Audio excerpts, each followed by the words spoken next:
నాకు తెలియకుండానే నీతో వస్తుంది. రేపు పొద్దున నీకు తెలియకుండా వేరే వాళ్ళతో పోతే వాళ్ళ అమ్మ నాన్నకు తెలియకుండానే నీతో ఫోన్ మాట్లాడుతుంది. రేపు పొద్దున నీకు తెలియకుండా ఫోన్ మాట్లాడితే అయ్యో. అందుకే వదిలే ఆ అమ్మాయిని వదిలే. నువ్వు ప్రెగ్నెంటా? అయ్యో నువ్వు ప్రెగ్నెంటా? పెళ్లి కాకుండానే ప్రెగ్నెంటా? నువ్వేమన్నా బైబిల్లో ఉన్న మరియం అనుకున్నావా? పరిశుద్ధాత్మ ద్వారా ప్రెగ్నెంట్ వచ్చిందానికి.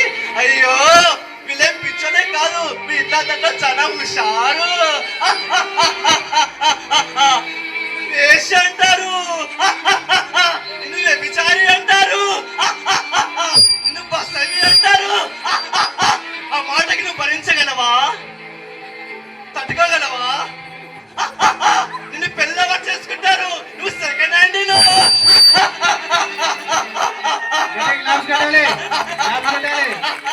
అందుకే చచ్చిపో. ఈ మధ్య చాలా మంది ఊగే చచ్చిపోతున్నారు, సూసైడ్ చేసుకుంటున్నారు. అందుకే నువ్వు కూడా చచ్చిపో. ఒకవేళ మీ అమ్మ నాన్న తెలిస్తే వాళ్ళైనా చచ్చిపోతారు, నిన్నైనా చంపేస్తారు. చచ్చిపో.